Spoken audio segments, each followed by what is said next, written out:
உண்மையானவன், திறமசாலி, எல்லாம் தெரிஞ்சவன் வெளியே பேசுவான். இந்த எதுவும் தெரியாம எதுவும் ஒரு 4 வார்த்தைகளை கத்துக்குன்னு அதுதான் ஊரா போய் உன்னை வாய் கட்டிடுவேன், உன்னை கையை கட்டிடுவேன்றதெல்லாம் அதெல்லாம் யாரும் கட்டிட முடியாது அவ்வளவு சீக்கிரம். உன்னுடைய நல்ல நேரம் இருந்துச்சுன்னு சொன்னா செய்யறவனே காலி ஆயிடுவான். அதனால அதெல்லாம் செய்ய முடியாது.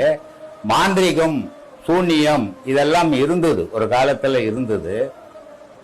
அது இப்போதைக்கு இந்த காலகட்டத்துக்கு அது உபயோகப்படாது. ஏன்னா ஒரு சின்ன சம்பவம் சொல்றேன். உலகத்திலேயே மாந்திரிகம்ன்றது மலேயாவில் தான் முதலிடம். அதுக்கு அடுத்தபடி 2வது இடம் கேரளா. அப்படிப்பட்ட மாந்திரிகம் முதன்மையான மலேயாவில் திருச்சியில ஒரு பெரிய மாந்திரிகவாதி இருந்தார். அவர் ஐயர்.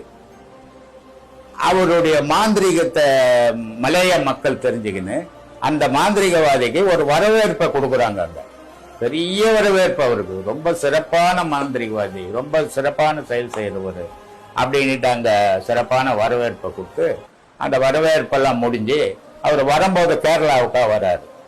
கேரளாவுக்கா வரும்போது அவருடைய சீடர்கள்லாம் என்ன செய்யறாங்கன்னா, இவ்வளவு பெரிய குரு நமக்கு, இப்படிப்பட்ட ஒரு மகான் கிடைச்சாரு, அவர் தரையில நடந்து போக கூடாது, அவருக்கு பல்லக்கு செய்து அவரை பல்லக்கில் எடுத்து போனோம் அப்படின்னு சொல்லிட்டு பல்லக்கில் உட்கார வச்சு தூக்கின்னு வராங்க. மோளதாளத்தோட தூக்கின்னு வராங்க. என்னம்மா கொடுத்தியா பால் மாலையும்? இல்லம்மா கொடுத்தேன், அவர் 8 வச்சுட்டாரு, 2 கீழே விழுந்து போச்சு அப்படின்னு ஒண்ணு. இந்த அம்மா பொறிச்சின்னு அரிசி பொறிச்சின்னு இந்த முரத்தை கவுத்த உடனே அவருடைய பல்லக்கு அங்க கவுந்து போச்சு. பல்லக்கு கவுந்து போய் சீடர்கள்லாம் எவ்வளவு முயற்சி பண்ணி தூக்குறாங்க, தூக்க முடியல. அப்புறம் இந்த அம்மா அரிசி பொறிச்சு இந்த அம்மா போய், ஏன்பா வெளிநாடு போய் வரீங்க, ஒரு சிறப்பான இந்திய நாட்டில இருந்து நம்ம ஒரு மாந்திரிகவாதிக்கு இவ்வளவு வரவேற்பு கொடுத்தாங்க, அது சந்தோஷப்பட வேண்டிய வேலை. தெய்வத்துக்கு கட்டி வச்சிருந்த மாலையும் தெய்வத்துக்காக வச்சிருந்த பாலையும் நான் அவரு கொடுன்னு சொன்னேன். அந்த அளவு உயர்த்தி பேசினேன் நானு. ஆனா அதை கொட்டிட்டீங்களே, அப்புறம் நீங்க என்ன ஞானி, நீங்க என்ன மாந்திரிகவாதி, நீங்க முடிஞ்ச சாமர்த்தியம் நிமித்தி எடுத்துன்னு போங்க. யாராலையும் நிமித்த முடியல. அப்புறம் அந்த சீடர்கள்லாம் இந்தம்மா காலில் விழுறாங்க.